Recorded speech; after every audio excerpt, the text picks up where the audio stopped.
I'm sorry, Miss Blackwood, but your medical license has been suspended pending investigation.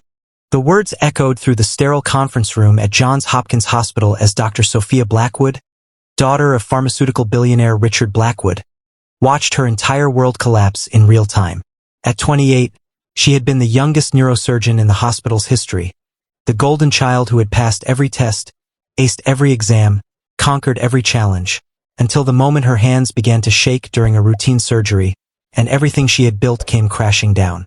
The tremor had started 3 months ago, barely noticeable at first, just a slight quiver when she held her coffee cup in the morning. But tremors in a surgeon's hands weren't just inconvenient, they were career-ending. The medical board's investigation had been swift and merciless, questioning her competency, her judgment, her right to hold a scalpel when she couldn't guarantee steady hands. The irony wasn't lost on her that the daughter of a man who had built an empire on healing others was now being told she could no longer heal anyone herself. The suspension will remain in effect until you can provide medical clearance that your condition poses no risk to patients.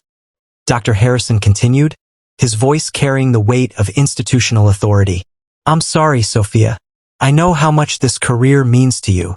As Sophia walked through the hospital corridors one last time, her designer heels clicking against the polished floors her father's donations had helped install, she felt the stares of colleagues who had once looked at her with respect and admiration.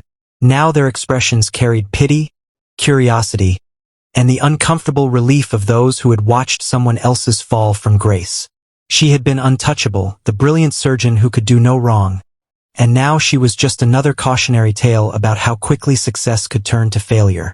The elevator doors closed behind her with a finality that felt like a coffin lid, and Sophia found herself alone with her reflection in the polished steel.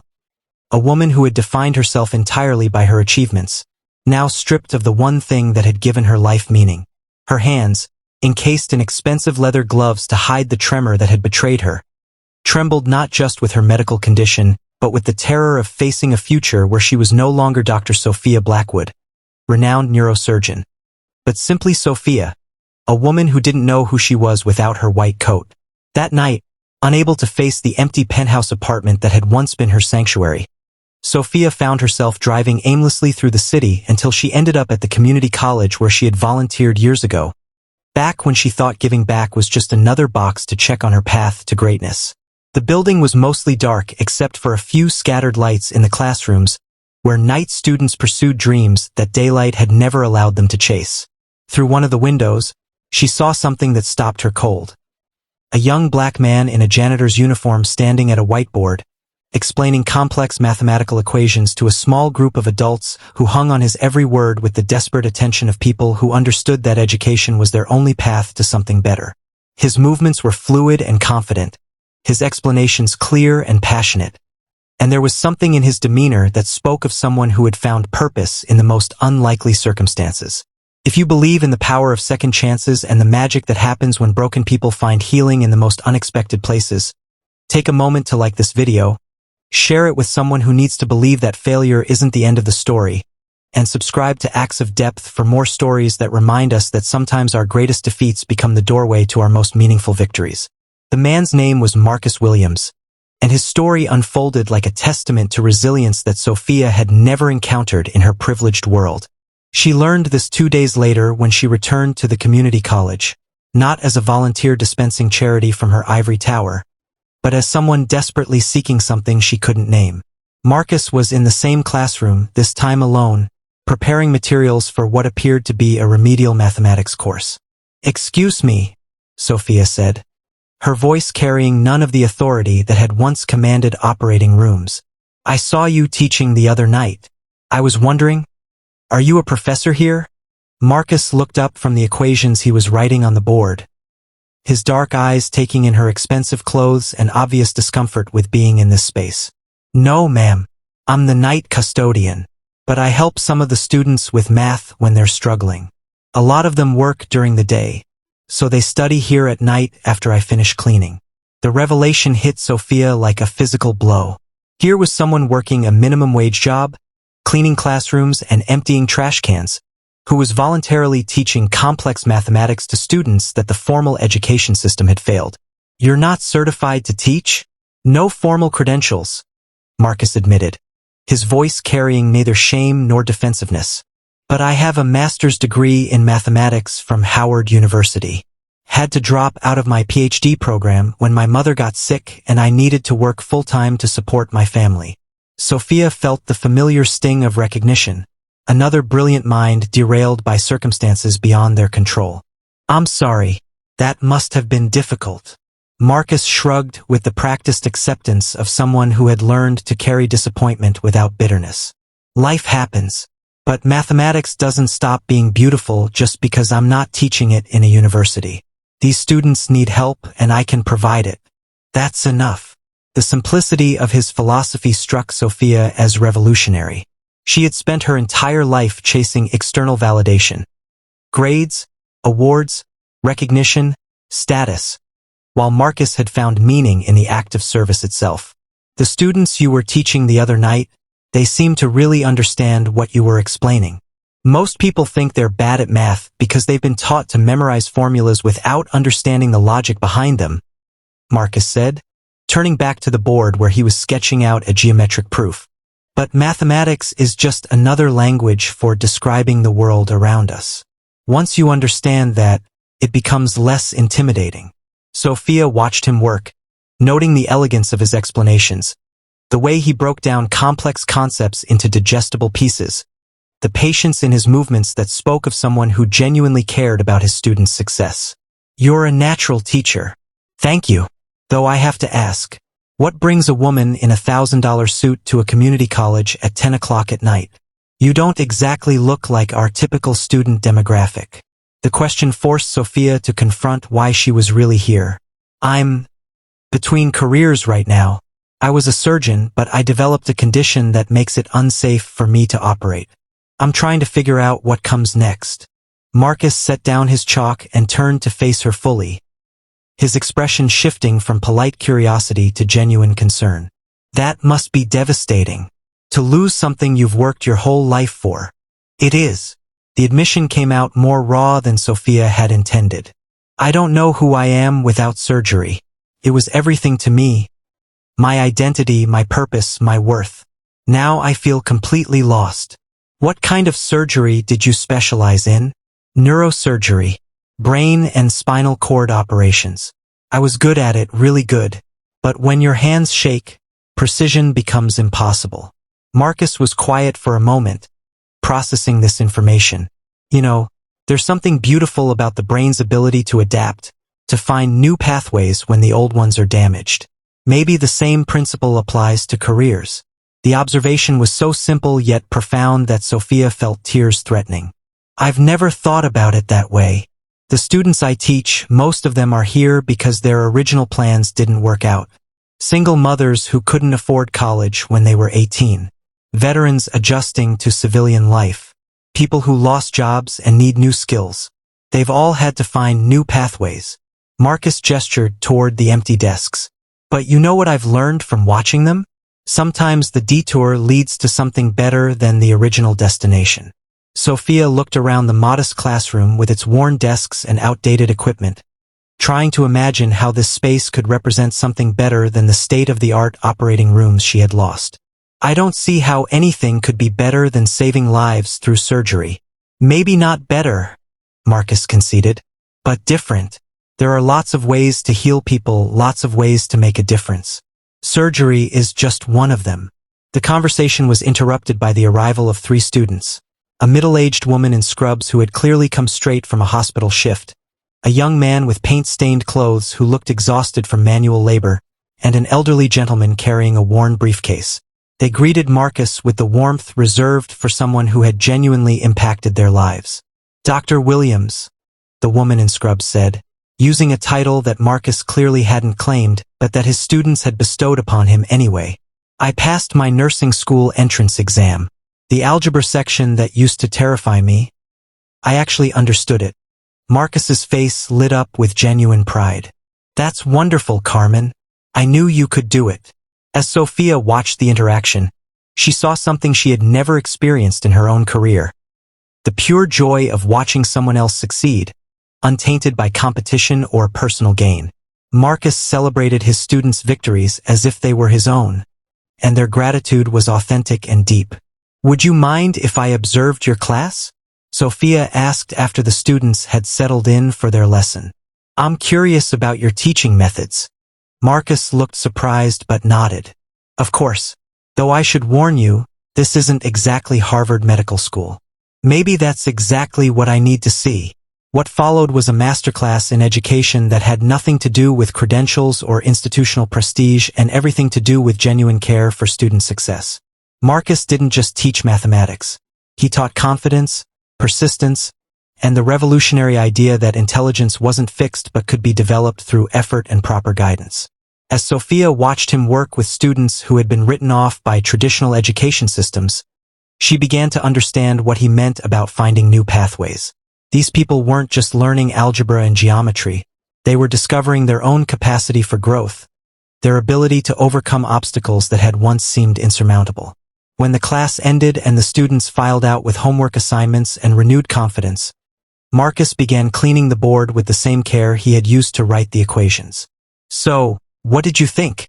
"I think," Sophia said slowly, "that you're doing something more important than most people with fancy degrees and prestigious positions. I'm just helping people learn math." "No, you're helping people believe in themselves. That's a different kind of healing." Marcus paused in his cleaning, studying her face with new interest.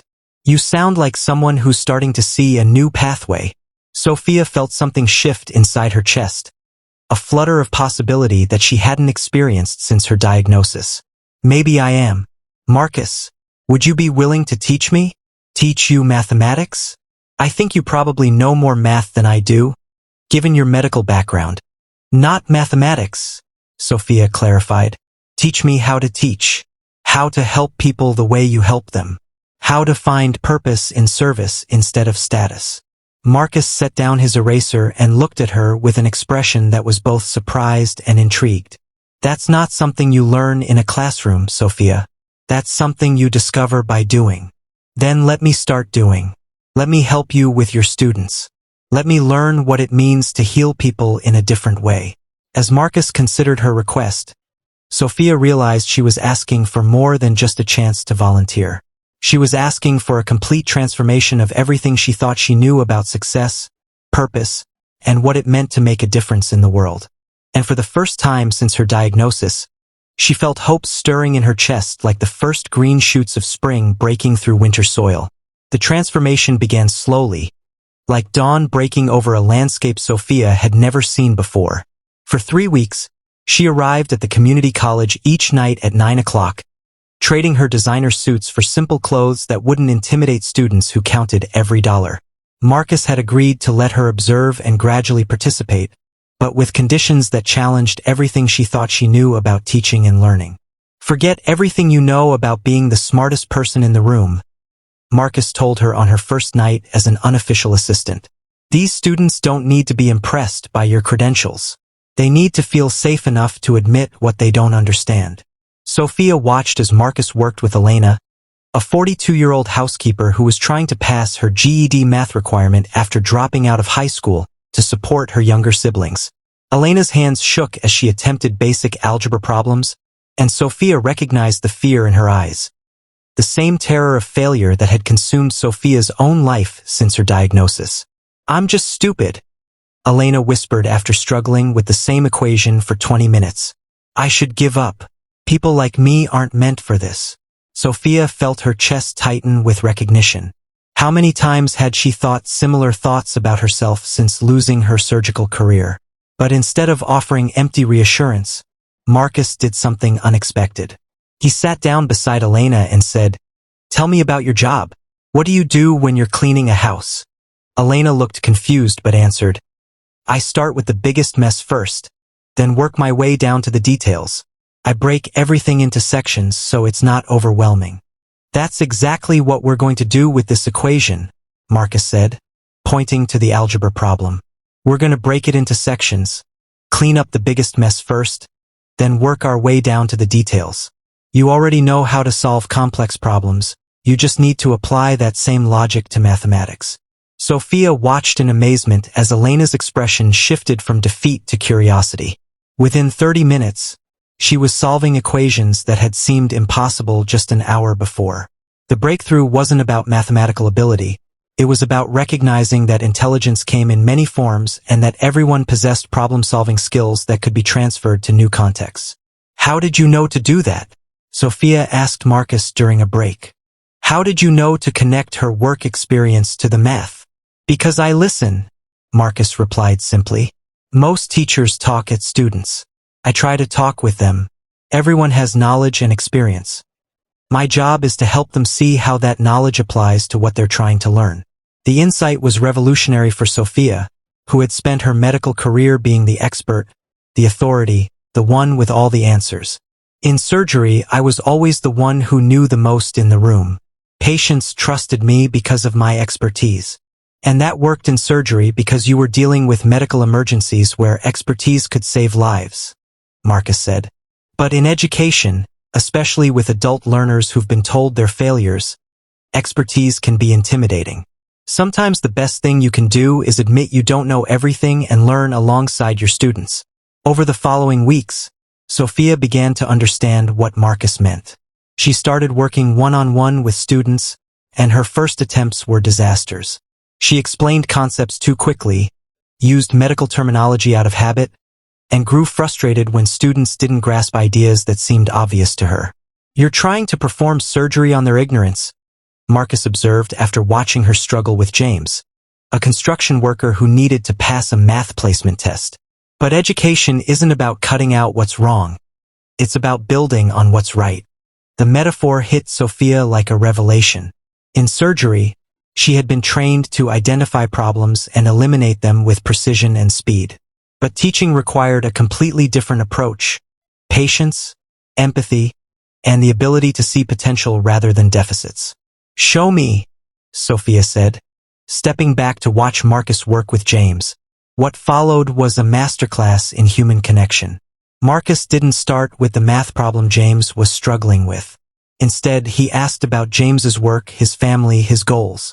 He learned that James was trying to qualify for a supervisory position that required basic math skills, that he had 3 children who looked up to him, that he had been out of school for 15 years and felt embarrassed about his academic struggles. "You know what I think?" Marcus said after listening to James's story. "I think you're already a mathematician. You just don't realize it." James laughed bitterly. "Right? I can barely add fractions. But you can calculate materials for construction projects, right? You can figure out angles and measurements, estimate costs, manage budgets for job sites." "Well, yeah, but that's different. That's just practical stuff." "James, that practical stuff is mathematics. You're already doing algebra and geometry every day at work. We're just going to help you recognize it and apply it to these test questions." Sophia watched as James's entire demeanor changed. Instead of seeing himself as someone who was bad at math, he began to understand that he was already using mathematical thinking in his daily life. The breakthrough was emotional as much as intellectual, and Sophia realized she was witnessing something profound, the moment when someone discovered their own intelligence. "I want to learn to do that," Sophia told Marcus after James left with a smile and a stack of practice problems he was actually excited to complete. "I want to learn to see people the way you see them." "It's not a technique you can master," Marcus said, beginning his nightly cleaning routine. "It's a way of being. You have to genuinely believe that every person has value, intelligence, and potential. You can't fake that." "I'm starting to believe it," Sophia admitted. "These students, they're brilliant in ways I never recognized before. Elena's problem-solving skills, James's spatial intelligence, Carmen's ability to connect with people. They all have gifts that traditional education never acknowledged." Marcus paused in his sweeping to look at her. "And what about you, Sophia? What gifts do you have that go beyond your surgical training?" The question caught her off guard. She had defined herself so completely by her medical expertise that she had never considered what other abilities she might possess. "I don't know. I've never thought about it." "Maybe that's your homework assignment," Marcus suggested. "Figure out who Sophia is when she's not trying to be Dr. Blackwood." That night, Sophia drove home through the quiet city streets, Marcus's question echoing in her mind. Who was she beyond her medical degree, beyond her father's expectations, beyond the identity she had constructed around professional achievement? For the first time in months, the question didn't terrify her, it intrigued her. The next evening, she arrived at the community college with a new sense of purpose. Instead of trying to impress students with her knowledge, she focused on understanding their perspectives, their challenges, their dreams. She discovered that her medical training had given her skills that translated beautifully to education. The ability to diagnose learning difficulties, to break complex processes into manageable steps, to remain calm under pressure when students became frustrated. "You're getting it," Marcus observed as he watched her successfully help a student understand basic statistics by relating it to medical research concepts. "You're not trying to be me anymore. You're finding your own teaching style." "It feels different," Sophia said. "In surgery, success was measured by outcomes I could control, whether the operation was successful, whether the patient recovered. But the success belongs to the students. I'm just facilitating their discovery of their own abilities." "And how does that feel?" Sophia considered the question carefully. "Humbling, but also liberating. I don't have to be perfect. I don't have to have all the answers. I just have to care enough to help them find their own answers." As the weeks passed, Sophia found herself looking forward to the evening classes with an anticipation she had never felt about surgery. The operating room had been about precision, control, and individual achievement. The classroom was about connection, growth, and collective success. She was discovering that there were indeed many ways to heal people, and that sometimes the most profound healing happened not through cutting and suturing, but through listening and believing. But it was during their 4th week together that Marcus shared something that would change Sophia's understanding of everything they were building together. A revelation about his own past that would force her to confront the true depth of sacrifice that had brought him to this classroom, and the dreams he had given up to serve others. The revelation came on a Thursday night when Sophia arrived early to find Marcus sitting alone in the classroom, staring at a letter that had clearly shaken him to his core. His usual composed demeanor was cracked, revealing a vulnerability that made Sophia's chest tighten with concern. The letter bore the letterhead of Howard University, and even from across the room, she could see that his hands were trembling as he held it. "Marcus?" she said softly, not wanting to intrude but unable to ignore his obvious distress. "Is everything okay?" He looked up, and for the first time since she'd known him, his eyes held tears. "They're offering me a full scholarship to complete my PhD program. Full funding, research assistantship, everything I dreamed of when I had to leave 5 years ago."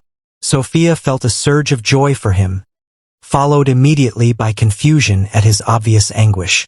"That's wonderful news. You deserve this opportunity more than anyone I know." "I can't take it," Marcus said, his voice barely above a whisper. "My sister Keisha is starting her senior year of high school. She's brilliant, has a chance at medical school if she can get into a good undergraduate program. My brother Jamal just started community college, working nights to pay for it. My mother's medical bills from her cancer treatment are still crushing our family financially." The weight of his sacrifice hit Sophia like a physical blow. "You're turning down your dream to support your family." "It's not really a choice," Marcus said, carefully folding the letter. "They need me. The custodial job has benefits, steady income.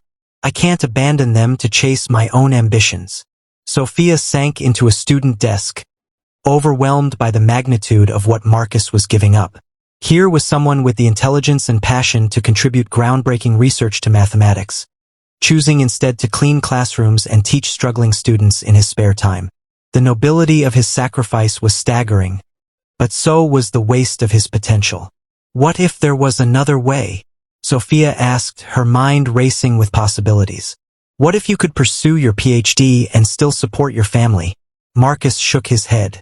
I've run the numbers 1,000 times, Sophia. Even with the scholarship, I'd need to quit this job to focus on research. My family can't survive without my income. What if they didn't need your income? What if someone else could provide that support? Marcus's expression hardened. I won't take charity, especially not from you.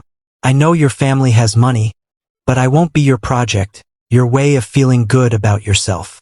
The accusation stung because Sophia recognized the kernel of truth in it. How many times had her father's wealth been used to solve problems without addressing underlying issues? How many times had the Blackwood family's philanthropy been more about tax benefits and social status than genuine care for others? That's not what I'm suggesting, Sophia said carefully. I'm talking about investment, not charity. You've shown me something invaluable: how to teach, how to connect with students, how to find purpose in service. What if we could create something together that would generate income while serving students like the ones you're already helping? Marcus looked skeptical. What kind of something? Sophia felt an idea crystallizing, born from weeks of watching Marcus work magic with students that traditional education had failed. A learning center. Not just tutoring, but a place that uses your methods, connecting with students as whole people, building on their existing knowledge, helping them discover their own intelligence. Sophia, learning centers already exist. The market is saturated with tutoring services. Not like this, Sophia insisted, her excitement growing as the vision became clearer. Most tutoring focuses on test prep and grade improvement. What you do is different. You transform how people see themselves as learners. That's revolutionary. Marcus was quiet for a long moment, considering her words. Even if that were true, starting a business requires capital, marketing, business licenses, insurance. I don't have those resources. But I do, Sophia said. Not just money, but connections, business experience from watching my father build his pharmaceutical empire. I understand how to navigate regulatory requirements, how to structure organizations for growth. And what would you get out of this partnership? The question forced Sophia to examine her own motivations. Purpose, she said finally. For the first time since my diagnosis, I found something that makes me feel alive again. Working with your students, seeing them discover their own capabilities. It's given me a reason to get up in the morning. Marcus studied her face, searching for signs of the privileged savior complex he had clearly encountered before. This isn't about you feeling good about helping the less fortunate? No, Sophia said firmly. This is about me needing what you have to offer as much as you might need what I can provide. You've taught me that healing comes in many forms, that intelligence is multifaceted, that everyone has value. I want to spend my life sharing those lessons with others. And if I said yes to this crazy idea, what would it look like practically? Sophia felt her heart racing as she outlined the vision that was forming in her mind. We start small, rent a space, hire a few teachers who share your philosophy, focus on adult learners and students who've been failed by traditional education. You develop the curriculum and training methods while pursuing your PhD. I handle the business side, operations, marketing, expansion. You'd really give up your medical career for this? Marcus, my medical career is over. The tremor isn't going away. But maybe that's not the tragedy I thought it was. Maybe it's an opportunity to do something different. Something that could impact more lives than I ever could in an operating room. Marcus was quiet for several minutes, staring at the Howard University letter that represented both his greatest dream and his most painful sacrifice. When he finally spoke, his voice was thick with emotion. There's something else you should know, he said. The reason I'm so passionate about education, about helping people discover their own intelligence, it's because I know what it feels like to be written off. What do you mean? I wasn't always a good student, Marcus admitted. In elementary school, I was labeled as having a learning disability. Teachers thought I was slow, maybe even intellectually disabled. I was placed in special education classes, told I'd never succeed academically. Sophia felt her breath catch. But you're brilliant. Your mathematical knowledge, your teaching ability. I am now. But it took one teacher in 7th grade who saw past the labels, who realized I wasn't learning disabled. I was just learning differently. She taught me that intelligence isn't about how quickly you process information or how well you perform on standardized tests. It's about curiosity, persistence, and the ability to make connections. The revelation recontextualized everything Sophia had observed about Marcus's teaching methods. His patience with struggling students, his ability to see potential where others saw deficits, his revolutionary approach to education. It all stemmed from his own experience of being underestimated and written off. That teacher changed my life, Marcus continued. She's the reason I fell in love with mathematics, the reason I pursued higher education, the reason I believe every student has untapped potential. Starting this learning center with you, it would be a way to honor her memory and extend her impact to hundreds of other students. Sophia felt tears streaming down her face as she understood the full scope of what they were contemplating. This wasn't just about creating a business or pursuing personal dreams. It was about building a legacy of transformation, about proving that everyone deserved to discover their own brilliance. So is that a yes? She asked, her voice barely steady. Marcus looked at the Howard University letter one more time, then at Sophia's tear-streaked face, then around the modest classroom where he had been quietly changing lives one student at a time. It's a yes, he said, but we do this right. We build something that serves students first, profit second. We hire teachers who understand that education is about human dignity, not just academic achievement. And we never forget that our success is measured by our students' transformations, not our own recognition. As they shook hands in the empty classroom, surrounded by the evidence of Marcus's quiet revolution in education, both Sophia and Marcus understood that they were embarking on something that would challenge not just their own assumptions about success and purpose, but society's understanding of what it meant to be intelligent, valuable, and worthy of investment. The learning center they would build together would become more than a business. It would become a testament to the power of seeing potential where others saw problems, of building bridges across differences in background and experience, and of proving that the most profound healing often happened not in operating rooms or boardrooms, but in classrooms where broken people learned to see themselves as whole. 18 months later, the Sophia Marcus Learning Center occupied a renovated warehouse in downtown Baltimore, its bright windows and welcoming entrance a stark contrast to the sterile institutional buildings that had defined both founders' previous lives.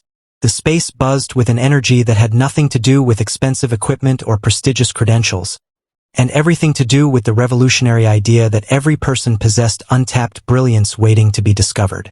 Sophia stood in the main classroom, watching Marcus lead a training session for their newest group of instructors. Former teachers who had grown disillusioned with traditional education, professionals seeking career changes, and community members who had discovered their own gifts for helping others learn. The diversity of their staff reflected the center's core philosophy, that teaching ability came not from degrees or certifications, but from the capacity to see and nurture human potential. Remember, Marcus was telling the trainees, we don't fix students, we don't remediate deficits. We discover strengths and build on them. Every person who walks through our doors already possesses intelligence. Our job is to help them recognize and apply it. The transformation in Sophia's own life had been as dramatic as anything they had achieved with their students. The tremor in her hands had stabilized with medication and stress reduction, but more importantly, she had discovered that her identity wasn't dependent on her ability to perform surgery. She had found a different kind of precision in designing curricula that met students where they were, a different kind of life-saving intervention in helping people discover their own worth. Dr. Blackwood? The voice belonged to Elena, the former housekeeper who had been one of Marcus's first students at the community college. She now worked as a certified nursing assistant and was taking evening classes to become a registered nurse, but she still volunteered at the center on weekends, helping other adult learners navigate their own educational journeys. Elena, how many times do I have to tell you to call me Sophia? She replied, embracing the woman who had become both a success story and a dear friend. I know, but you'll always be Dr. Blackwood to me. The doctor who helped me believe I was smart enough for nursing school. Elena's smile was radiant. I wanted you to know that I got accepted to the RN program at Johns Hopkins. Full scholarship. Sophia felt tears of joy threatening as she processed the magnitude of Elena's achievement. The same hospital that had suspended her medical license was now offering a full scholarship to a woman who had once believed she was too stupid for academic success. The irony was beautiful and profound. Elena, that's incredible. You've worked so hard for this. We all worked hard for this, Elena corrected. You, Marcus, everyone here who believed in me when I couldn't believe in myself. This isn't just my success. It's proof that what you're building here really works. The conversation was interrupted by the arrival of a familiar figure, Dr. Harrison from Johns Hopkins, the same man who had delivered Sophia's suspension notice nearly 2 years earlier. His presence in the learning center felt surreal, a collision of her past and present that made Sophia's chest tighten with anxiety. "Dr. Blackwood," he said, his expression unreadable. "I hope you don't mind the unexpected visit. I've been hearing remarkable things about what you've accomplished here." Sophia felt her defensive instincts rising. "Dr. Harrison, what brings you to our center?" "Curiosity, primarily, and perhaps an opportunity." He looked around the bustling space with obvious interest. "We've been tracking the success rates of students who've come through your program before entering healthcare training. The numbers are extraordinary: higher retention rates, better clinical performance, stronger critical thinking skills. Our students succeed because they're treated as whole human beings, not just collections of deficits to be corrected." Sophia replied, her voice carrying an edge of challenge. "Exactly," Dr. Harrison said, surprising her. "Which is why I'm here. Johns Hopkins is launching a new initiative, a bridge program for non-traditional students entering healthcare careers. We want to partner with organizations that understand how to prepare students not just academically, but emotionally and psychologically for the demands of medical training." Sophia felt the ground shifting beneath her feet. "You want to partner with us? We want to learn from you. Your methods, your philosophy, your approach to seeing potential where others see problems. It's exactly what we need to diversify healthcare and better serve our community." Marcus appeared at Sophia's side, having finished his training session. Dr. Harrison extended his hand with genuine respect. "Mr. Williams, I presume? Your reputation as an educator has reached our medical school faculty. We'd be honored to have you consult on our curriculum development." "I appreciate that," Marcus replied carefully, "but we're not interested in being absorbed into a larger institution. We've built something here that works precisely because we're independent, because we can focus on students rather than institutional politics." "I'm not suggesting absorption," Dr. Harrison clarified. "I'm suggesting partnership. Johns Hopkins provides resources and credibility. You provide expertise and innovation. Together, we could impact thousands of students instead of hundreds." Sophia looked around the center that had become her life's work, at the students bent over textbooks with determination instead of despair, at the instructors who had found purpose in nurturing human potential. The offer was tempting: validation from the institution that had once rejected her, resources to expand their impact, recognition for the revolutionary work they were doing. "What would this partnership look like practically?" she asked. "Joint programming, shared resources, collaborative research on educational effectiveness. You maintain your independence and your methods, but with the backing and reach of a major medical institution." Marcus and Sophia exchanged glances, communicating in the shorthand they had developed over months of building something meaningful together. "We'll need to discuss this with our staff and our students," Sophia said finally. "Any partnership would have to preserve our core values and our commitment to serving students who've been failed by traditional education. Of course, take all the time you need." After Dr. Harrison left, Sophia and Marcus found themselves alone in the main classroom, surrounded by the evidence of what they had built together. Walls covered with student success stories, photos of graduations and celebrations, thank you letters from people whose lives had been transformed by discovering their own intelligence. "What do you think?" Sophia asked. "I think it's validation that what we're doing matters," Marcus replied. "But I also think we need to be careful not to lose ourselves in the pursuit of growth and recognition. The same way I lost myself in the pursuit of surgical excellence? Maybe. Success can be as dangerous as failure if it makes you forget why you started." Sophia nodded, understanding the wisdom in his caution. "So what do we do?" "We remember Elena," Marcus said simply. "We remember James and Carmen, and all the students who found their way here because traditional education failed them. We ask ourselves whether this partnership serves them or serves our own egos." As if summoned by their conversation, Elena appeared in the doorway with a group of current students, adults of various ages and backgrounds who had come to the center seeking second chances, new skills, and the confidence to pursue dreams they had been told were impossible. "Sophia, Marcus," Elena called out. "We wanted to show you something." The group had created a banner that read, "Thank you for seeing our brilliance," and was signed by dozens of current and former students. As Sophia read the names and messages, she felt overwhelmed by the realization that this community of learners and teachers, this space where broken people discovered their wholeness, was more valuable than any institutional partnership or professional recognition. "You know what I think?" she said to Marcus as they stood surrounded by their students. "I think we're already successful, not because of what we might become, but because of what we are right now." Marcus smiled, the expression transforming his face with joy. "So we turned down Johns Hopkins? We consider their offer carefully, but we never forget that our success isn't measured by how big we grow or how much recognition we receive. It's measured by moments like this, when people discover they're capable of more than they ever imagined." As the evening wound down and students gathered their materials to head home to families and jobs and dreams that were now within reach, Sophia reflected on the journey that had brought her to this moment. The tremor that had ended her surgical career had led her to discover a different kind of healing, a different way of saving lives. She had learned that intelligence came in countless forms, that everyone possessed untapped potential, and that the most profound transformations happen not in operating rooms but in spaces where people felt safe enough to risk failure in pursuit of growth. Most importantly, she had learned that success wasn't about individual achievement, but about lifting others up, about creating communities where everyone could discover their own brilliance. The Sophia Marcus Learning Center would continue to grow and evolve, would face new challenges and opportunities, would touch thousands of lives in ways both large and small. But its true legacy would always be found in moments like these. When broken people discovered they were whole, when struggling students realized they were brilliant, when society's cast-offs proved they were treasures waiting to be recognized.